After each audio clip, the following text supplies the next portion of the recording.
Eu passei 6 anos da minha vida me sentindo muito infeliz numa profissão que não fazia mais sentido pra mim. E só depois de ler o primeiro capítulo de um certo livro foi que eu entendi que o que me manteve nela por tanto tempo não foi falta de opção. Foi algo que eu insistia em repetir pra mim mesma todos os dias, que era: depois de todo o sufoco que eu passei pra chegar até aqui, eu não posso jogar tudo pro alto. Só que essa crença limitante quase me destruiu. Literalmente. E hoje eu quero compartilhar aqui com você o meu entendimento por trás dessa minha resistência toda, em deixar para trás o que eu demorei anos da minha vida para construir e começar uma nova fase. E eu quero falar também sobre como é possível mudar a interpretação que a gente faz da nossa história, sobre aquilo que nós já fizemos, que já aconteceu lá no passado, para que a gente possa viver com mais coerência o nosso presente. Muito prazer, eu me chamo Camila Girardi e antes de começar a tagarelar por aqui, eu quero te convidar a se inscrever aqui no canal. E claro, ativa aí o sininho para não perder nenhuma novidade. Nesse papo de hoje, eu vou te contar uma parte um pouco pesada da minha trajetória e isso inclui também os bastidores da minha transição de carreira. E eu vou tentar cruzar isso com as reflexões que eu fiz após realizar a leitura do primeiro capítulo do livro A Coragem de Não Agradar. Essa leitura me ajudou a mudar a maneira como eu enxergo o meu passado. E, consequentemente, isso mudou também a forma como eu enxergo o meu presente e como eu faço as minhas escolhas. Uma das ideias centrais por trás dessa psicologia que o livro apresenta, que é a psicologia individual do Alfred Adler, é que não se trata de como as coisas são, mas de como nós somos. Ou seja, as coisas, elas ganham o significado que nós atribuímos a elas. Por isso, por exemplo, que duas pessoas que vivenciam uma mesma situação atribuem sentidos diferentes para essa mesma coisa. Inclusive, vale ressaltar que o sentido, o significado que cada pessoa atribui a essa situação, ele é único. E quando a gente provoca mudanças na nossa percepção, na nossa forma de ver o mundo, tudo ao nosso redor muda. Guarda isso aí que vai fazer sentido no decorrer desse vídeo. Para isso ficar um pouco mais pessoal e profundo, eu quero te convidar a fazer um passeio pelo meu passado. Um passeio parecido com aquele descrito pelo Dickens naquele Um Conto de Natal, sabe? Em que o personagem é conduzido por espíritos a visitar natais passados, a uma situação de Natal no presente e a natais futuros. Se você não leu, fica aí a dica. Um Conto de Natal, Charles Dickens. Indicações de leitura à parte, eu só quero te convidar a fazer um breve passeio pelo meu passado.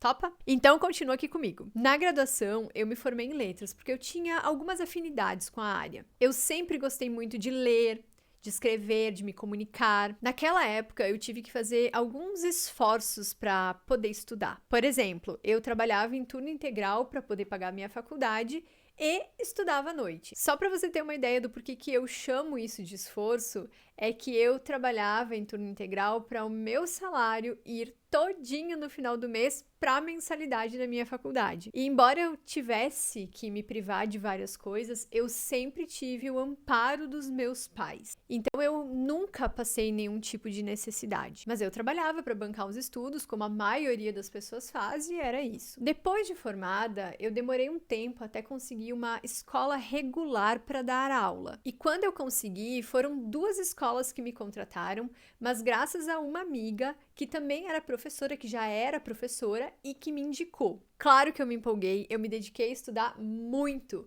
porque o meu grande objetivo naquele momento era nunca deixar um aluno sem resposta. Então, eu me matava estudando. Eu estava sempre me especializando, buscando novas ideias, tentando aprender coisas novas. Depois de um tempo, eu achei que seria uma boa ideia fazer um mestrado, porque eu sentia que eu estava precisando me aventurar com mais intensidade na vida acadêmica. Mais uma vez, eu enfiei o nariz nos livros e comecei a estudar muito, porque eu precisava de bolsa integral. Caso contrário, eu não teria como fazer o mestrado, porque eu não teria como pagar. E depois de aprovada, com bolsa conquistada, foram 2 anos de mestrado em que eu tive que conciliar os estudos com a sala de aula. Essa parte da história eu já contei num vídeo aqui em que eu falo como o sono influencia a nossa comunicação. Aliás, se você não assistiu, eu recomendo fortemente que você assista esse vídeo. Eu vou deixar o link aqui embaixo na descrição. O meu último ano de mestrado coincidiu com o ano pandêmico, o que foi uma loucura para mim, principalmente por causa da carga de trabalho que eu tinha nas escolas. Imagina aqui comigo que em aula presencial, o professor passa 10 exercícios e ele corrige uma vez só com a turma toda. Na pandemia, eu passava o exercício, mas eu tinha que corrigir de cada aluno individualmente. E português, que era a disciplina que eu ministrava, a gente precisa treinar, principalmente escrita. Aí pensa aqui comigo, eu passava de 5 a 10 exercícios para cada turma.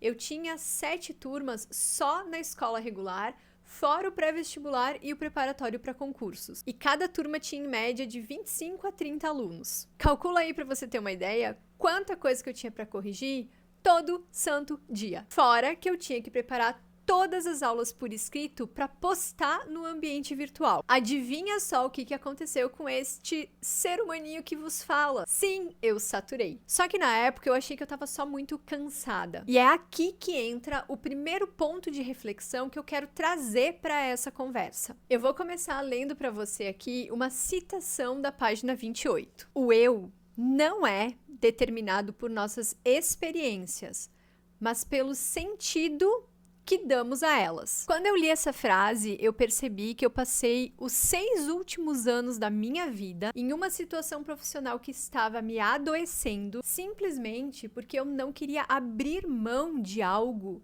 cujo sentido que eu atribuí foi: eu me esforcei demais lá no passado, então eu não posso largar tudo isso agora. Foi porque eu estava preocupada com aquilo que eu tinha vivido lá no passado que eu não conseguia tomar uma atitude para sanar as minhas dores agora. E isso me manteve presa nessa mentalidade e nesse trabalho por todo esse tempo que eu falei para você. Quando a gente se concentra demais no nosso passado, a gente fica lá tentando buscar subsídios para poder justificar as escolhas ruins que a gente faz aqui no nosso presente. E isso faz com que a gente se convença de que não é possível mudar o presente. Porque, entende? Eu me esforcei lá no passado, eu me dediquei, eu não posso abrir mão, não é justo. Eu não posso simplesmente enterrar todo o esforço que eu fiz, todos os investimentos que eu fiz. Só que o óbvio que precisa ser falado em voz alta é que o presente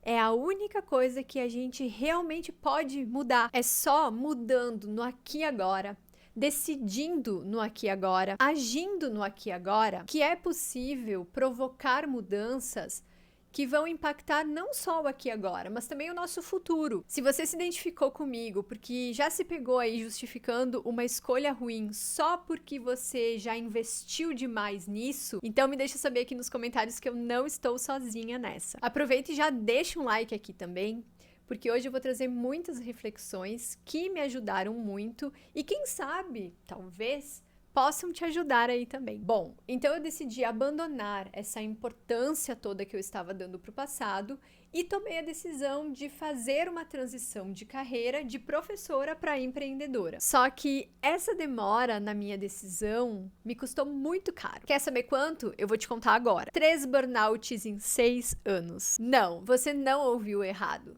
Foram 3 burnouts em 6 anos. O primeiro ele foi mais leve, ele passou mais rápido. Eu já estava fazendo terapia antes de receber o diagnóstico e para resolver a situação eu pedi um remanejo do meu trabalho, o que por mudar de ambiente já acabou aliviando assim um pouco os desconfortos que eu estava sentindo. Só que isso não foi muito vantajoso para mim. Pera aí que eu vou te explicar. Mesmo sendo algo bom, eu acabei acreditando em uma mentira que eu estava contando para mim mesma. De que eu só estava cansada, de que logo eu ia voltar a me sentir bem no ambiente escolar, que era só uma fase. No entanto, alguns meses depois da minha recuperação, veio o segundo burnout. Mais intenso, mais barulhento e eu fiquei mais debilitada. Procurei ajuda profissional quando eu senti que estava muito parecido com aquilo que eu já tinha tido antes. Depois de algumas sessões, eu realmente tive a confirmação do diagnóstico. Eu continuei por um bom tempo em terapia,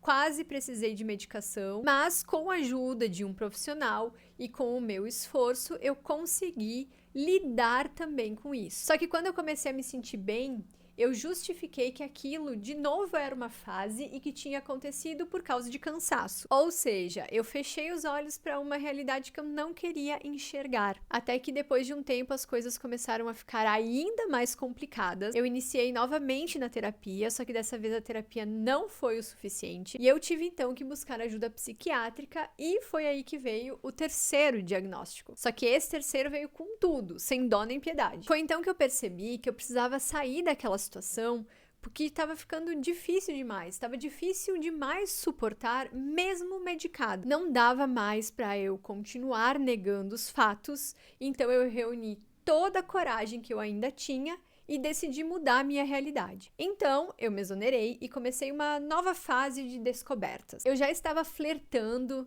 nossa, eu acho essa palavra tão bonita.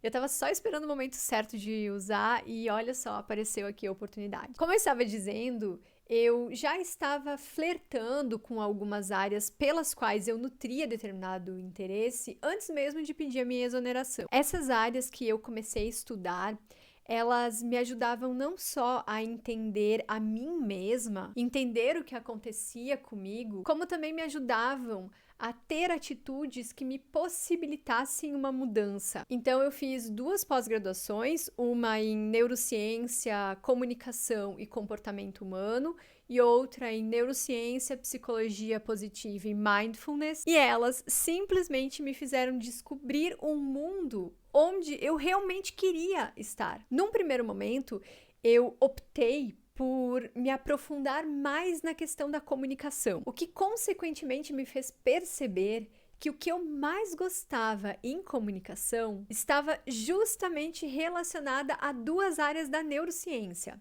a neurociência cognitiva e a neurociência comportamental. E assim, nessa nova fase da minha vida, eu vou estudando, descobrindo, experimentando, aplicando e vou compartilhando aqui com você, na minha mentoria, tudo aquilo que eu estou desenvolvendo por aqui. Eu espero que você ache legal fazer parte disso que eu estou desenvolvendo, disso que eu estou construindo, que você goste dessa ideia de me acompanhar nesse processo e também de descobrir junto comigo onde tudo isso vai dar. Por isso eu quero te fazer aqui um convite muito especial para que você traga aqui as suas contribuições. Pode ser em forma de sugestão, de crítica, me ajudando a crescer o canal, ou ainda deixando aqui para mim uma mensagem carinhosa de apoio. Mas enfim, no final das contas, eu percebi que estar me descobrindo, estar trabalhando para me transformar numa pessoa que esteja mais alinhada com os meus valores, com as minhas crenças, com os meus objetivos de vida, me afasta cada dia mais daquilo que me desvia disso. E eu só estou me permitindo brincar nesse grande laboratório chamado vida, porque hoje eu entendo que está tudo bem a gente experimentar o novo e principalmente a gente desapegar do passado. Talvez você não faça ideia de que tudo isso que eu tô compartilhando aqui com você é muito libertador. Eu espero que você não esteja perdido ou perdida aí nos meus pensamentos, porque eu fico tão animada quando eu começo a conversar sobre essas coisas que eu acabo falando pelos cotovelos. Eu espero também que se você estiver passando por uma situação parecida, consiga, se permita ter essa liberdade. Eu desejo que você tenha coragem para se libertar, seja do que for, do seu passado ou de qualquer coisa que te impeça de realmente ser feliz, de realmente estar bem com você mesmo. E isso leva ao segundo ponto, eu já me adiantei aqui, então eu já acabei falando bastante sobre ele. Eu não vou me alongar, eu vou apenas mencionar. Mas o segundo ponto é ter consciência, ouve bem isso, ter plena consciência de que o passado não existe. O passado, ele não existe de verdade, ele é só uma lembrança, entende? Ele não é mais real, ele não é mais palpável. E é por isso que nós não podemos nos agarrar a ele para tomar as nossas decisões. A gente pode sim buscar referências que sejam úteis, mas a gente não pode se agarrar a elas. Por mais que já tenha acontecido na sua vida alguma situação que seja semelhante àquilo que você está passando agora, ainda assim, ela não é a mesma situação. Você não sabe o que vai acontecer, você não sabe o desfecho disso, você não vai saber o resultado. Toda escolha que nós fazemos no presente tem 50% de chance de dar ruim e tem 50% de chance de dar bom. E isso tudo nos leva ao terceiro ponto, que talvez seja o mais difícil de aceitar. E eu falo isso com conhecimento de causa. Tudo, simplesmente tudo na vida é uma questão de escolha. Quem não muda a sua realidade e tem meios para isso é porque não quer mudar, é porque escolhe não mudar. Eu sei que pode soar duro, insensível, mas a verdade não é macia. A gente escolhe não mudar porque isso gera desconforto, porque junto com a mudança vem a imprevisibilidade, coisa que o nosso cérebro odeia. As mudanças colocam em prova a nossa coragem. Só que se a gente parar para pensar, a nossa infelicidade, as nossas insatisfações, elas provêm da nossa falta de coragem para mudar. Basta a gente pensar um pouco do por que algumas pessoas não conseguem, por exemplo, sair de relacionamentos tóxicos? Porque mesmo sendo ruim, mesmo gerando dor, é um lugar conhecido, é um lugar confortável, é um lugar previsível. Não é fácil fazer mudanças. Não foi fácil para mim e não está sendo fácil. Para você ter uma ideia, para eu estar aqui hoje, eu precisei fazer muitas escolhas difíceis. Eu tive que passar por muitas mudanças, começando pela mudança de profissão, aprender muita coisa nova. Eu precisei mudar o meu estilo de vida, diminuir drasticamente os meus gastos. Eu precisei abrir mão de conforto. Eu precisei vender bens materiais para poder pagar as contas e para poder colocar ração no pote do Plínio. Para quem não conhece o Plínio, ele é o meu gatinho, o gato mais querido e fofo desse mundo. Eu tive que começar a estudar e praticar a criação de conteúdo, como posicionar a luz, gravar, editar. Toda vez que eu gravo, eu tenho que organizar todo o meu apartamento, que tem só 30 metros quadrados, para que ele vire um setup de gravação. Depois eu tenho que organizar tudo de novo, porque senão não tem espaço aqui pra gente se mexer. Eu tenho que estudar marketing, vendas, empreendedorismo, conteúdo das áreas com as quais eu trabalho. Entende por que a maioria das pessoas não muda? Dá trabalho, requer esforço e, para completar, não existe nenhuma garantia de que fazendo aquilo que ela está fazendo, ela vai atingir o resultado que ela quer. É fácil? Não é. Mas é muito melhor passar por tudo isso com a esperança de que eu vou estar construindo um futuro melhor para mim, do que permanecer infeliz no aqui e agora e saber que a infelicidade que eu cultivo hoje provavelmente vai ser a infelicidade que eu vou colher no futuro. Porque se eu não mudo o que eu planto, como que eu vou querer colher algo diferente? Chegamos então ao último ponto desse vídeo, que explica como uma mudança acontece de verdade. Como a gente consegue executar uma mudança. Para mudar um estilo de vida, a gente precisa estar ciente de que isso implica mudar comportamento. E para mudar comportamentos, a gente precisa criar novos circuitos neurais, que por sua vez precisam ser frequentemente fortalecidos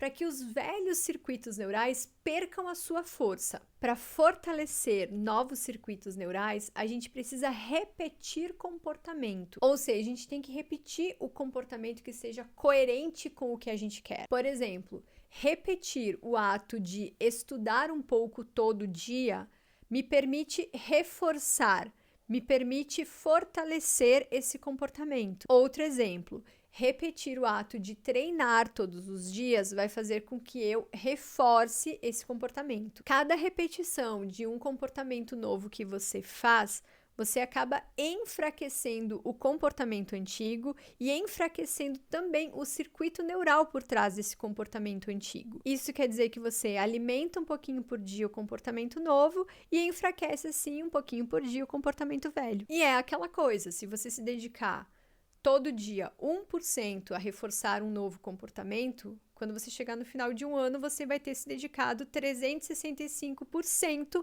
a esse reforço. Para a gente encerrar essa conversa, eu quero só recapitular aqui bem rapidinho algumas coisas. Primeira, o que nos define não são as nossas experiências, mas sim o sentido que nós atribuímos a elas. Segunda, o passado não existe mais, então não adianta ficar remoendo nada, justificando escolhas ruins com base naquilo que já aconteceu, porque a única coisa que realmente importa é o presente. Terceira, tudo, absolutamente tudo é uma questão de escolha, mesmo quando dói a gente admitir isso. Quarto, mudança de verdade não acontece na decisão de mudar, mas sim no dia a dia, na repetição e na persistência. Eu quero te deixar aqui uma pergunta, depois de eu ter ressaltado tantas vezes que não é sobre como as coisas são, mas como nós somos, como você é. Que é a seguinte: que escolha você ainda não fez no presente